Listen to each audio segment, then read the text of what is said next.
Bonsoir, décor insolite pour cette nouvelle page découverte. Nous sommes dans une creute. C'est ainsi que dans le Lannoy, on nomme ces abris troglodytiques. Il en existe des centaines par ici, mais difficiles à repérer car souvent envahis de végétation. Ces cavités, creusées par l'homme dès la préhistoire pour certaines, lui ont servi d'habitat tout au long des siècles et jusqu'à nos jours. Mais alors qu'autrefois on y logeait par nécessité, c'est devenu, vous allez le voir, un choix de vie original.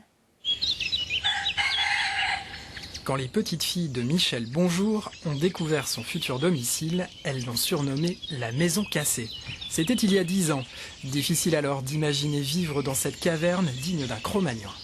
Quand je l'ai acheté, tout était vandalisé à l'intérieur. À l'extérieur, idem aussi. Ils avaient cassé toutes les fenêtres. Ici, vous avez du pavé, il n'y avait que des arbres. Enfin, c'était la forêt vierge, quoi. Des années d'un travail acharné ont transformé la forêt vierge en Home Sweet Home. Une résidence troglodytique très accueillante. Michel la partage dans la bonne humeur, avec Crapaud et Orvet, venus goûter tantôt la fraîcheur, tantôt la chaleur des lieux. Michel le Bienheureux se montre tout aussi accueillant avec les araignées. Pour vivre ici, il ne faut pas avoir peur des araignées. Parce que bon, fatalement, il y en a quand même quelques-unes qui se promènent. Et il y a des moments, sans doute, qui sont un peu trop grosses, alors elles font tomber un peu de sable. C'est vrai qu'il y a des moments, on voit les gens passer, qui regardent, on se dit un jour on va recevoir une cacahuète. Mais simplement c'est aussi parce que c'est original, quoi. C'est vrai que vivre dans une grotte, ça semble un peu dépassé au XXIe siècle, et pourtant moi je m'y sens vraiment très bien. C'est la pleine nature surtout. Il n'y a que les oiseaux, il n'y a que les faisans.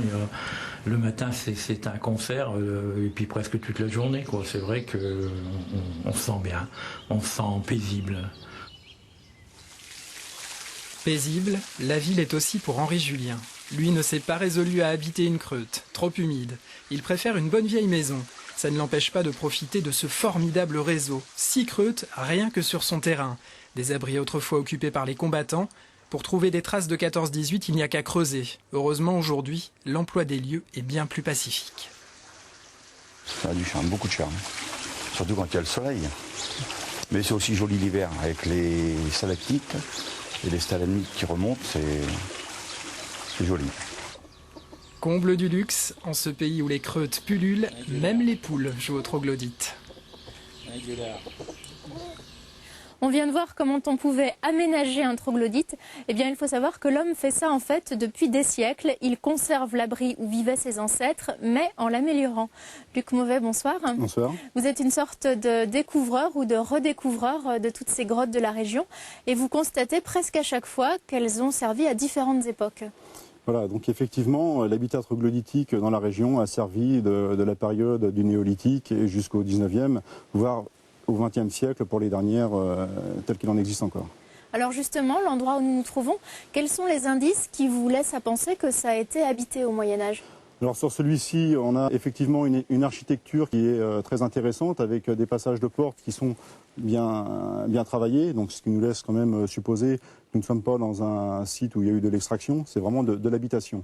En plus, nous retrouvons une saignée qui est dans la partie supérieure qui permettait d'encastrer une toiture qui redescendait quasiment jusqu'ici. Au fond, il y avait donc une cheminée qui était là. Il reste encore le conduit vertical qui permettait d'évacuer les fumées. Au niveau de ces cellules, on retrouve quelques niches. On retrouve aussi une cheminée à l'intérieur d'une de ces cellules. On a aussi ce qu'on appelle des feuillures à virgule qui permettaient de verrouiller les passages de porte. Donc on mettait une planche et une traverse qui permettait ainsi de verrouiller le passage.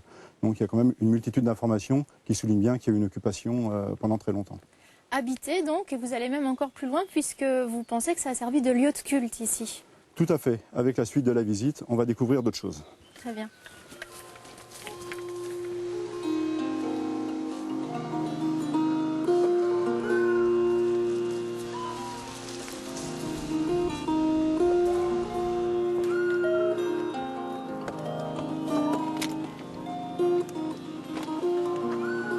Où est-ce qu'on se trouve ici ? Alors ici, nous sommes dans un hypogée. Un hypogée, c'est un tombeau collectif. qui remontent à quelle époque? Alors, les tombeaux collectifs de ce genre peuvent remonter à la période néolithique. Ici, on sera un petit peu plus modeste, on va s'avancer jusqu'à la période gauloise. Au fur et à mesure que nous avançons dans cette galerie, on arrive au 6e, 7e siècle pour terminer la dernière pièce vers le 9e, 8-9e siècle. Ça veut dire que tous les arcs de cercle qu'on voit de part et d'autre de ce long couloir abritaient des sépultures. Donc ces arcs de cercle que nous avons ici, ce sont des arcosolium. C'est basé un petit peu sur ce qu'il y avait dans les catacombes de Rome. Effectivement, ces niches accueillaient des sépultures, une ou plusieurs sépultures ou une ou plusieurs familles. Et la salle un peu plus grande à l'entrée de laquelle vous vous trouvez avait une fonction bien particulière. Voilà, donc cette salle permettait d'accueillir les visiteurs. Il faut savoir qu'à une certaine période, les lieux cultuels comme celui-ci avaient ce qu'on appelait des visitations, ce qui fait que les pèlerins venaient visiter, rendre visite aux défunts. Et comme il y avait quand même énormément de personnes, il fallait aussi pouvoir qu'ils fassent un petit peu la file d'attente et ils attendaient dans cette salle qui était juste ici. Ce patrimoine est très largement méconnu dans la région. Qu'est-ce qu'il faudrait faire pour le mettre plus en valeur pour le grand public? Et même, est-ce qu'il faut le faire? Valoriser un patrimoine tel que celui-ci peut le mettre aussi en péril. Donc il faut avant tout sécuriser ce qui est mis en valeur. Donc ça, c'est une grosse difficulté financière. Donc, a priori, vous préférez que ça reste un peu caché pour l'instant? Voilà, les souterrains sont bien dans ce qu'ils sont. Très bien, merci Luc Mauvet pour toutes ces découvertes passionnantes. Il faut savoir aussi que certaines de ces cavités ont servi d'abri aux combattants de 14-18, puisque nous ne sommes pas loin du chemin des Dames.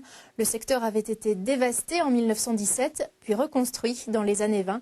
C'est l'origine, vous allez le voir, d'une collection très étonnante. On quitte les Creutes pour le petit village de Vassogne, tout près d'ici.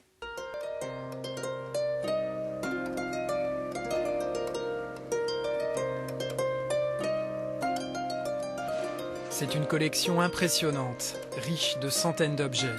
Leur propriétaire les connaît tous, intarissables sur leur origine, leur forme, leur utilité. Ces outils de paysans, il va les dénicher dans les brocantes, les ventes aux enchères. C'est là l'œuvre d'une vie, pensez-vous. Et pourtant, notre vénérable collectionneur n'a pas 23 ans. Quand on écoute Stéphane Bédom, si précis, on l'imagine sans peine, la faucille à la main, dans un champ. Alors donc ça s'appelle un onglet, donc les paysans l'utilisaient pour rabattre le blé et pour éviter de se couper avec ce type de faucille.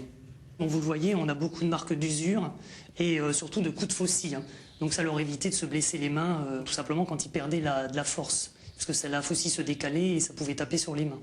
Cette faucille ici est particulièrement intéressante aussi. Alors oui, donc elle est très intéressante puisqu'elle est frappée à l'effigie de Napoléon III. Donc elle a été mise en place sous le Second Empire. Donc à un moment où les exploitations s'agrandissent, il a fallu accélérer les rendements. Donc ils ont mis en place une faucille beaucoup plus grande qui permettait d'aller beaucoup plus vite. Stéphane Bédom a grandi au pied du chemin des Dames. Cette collection est un tribut à ses arrière-grands-parents. Mon arrière-grand-père et arrière-grand-oncle ont travaillé durant les années 20, au moment du chantier du siècle, c'est-à-dire de la reconstruction. Et donc j'ai décidé de récupérer les outils. Et donc j'ai commencé par récupérer tous les outils de maçon, justement de ces années 20 de reconstruction. Voilà. Et donc après, j'ai continué à acheter les objets. Et donc aujourd'hui, il y a à peu près 2500 outils et objets d'art populaire. Tous ces objets, Stéphane Bédom aimerait les montrer au public, mais il n'en a pas le droit. Ces anciennes écuries ne répondent pas aux normes de sécurité. Alors, Stéphane l'universitaire a suivi une formation. Comme ses arrière-grands-parents, il a appris à manier les outils et s'est lancé dans de grands travaux. Il construit un centre d'archivage et de recherche historique, musée qu'il compte ouvrir en 2010. C'est ici que s'achève notre balade pour ce soir dans le joli village de Pessy, l'un des plus connus pour ses troglodytes. Mais n'hésitez surtout pas à vous promener dans tout ce secteur de la vallée de l'Aisne au sud de Laon. Le plateau fourmille littéralement de grottes et des randonnées spéciales sont organisées régulièrement. Bonne soirée et à très bientôt.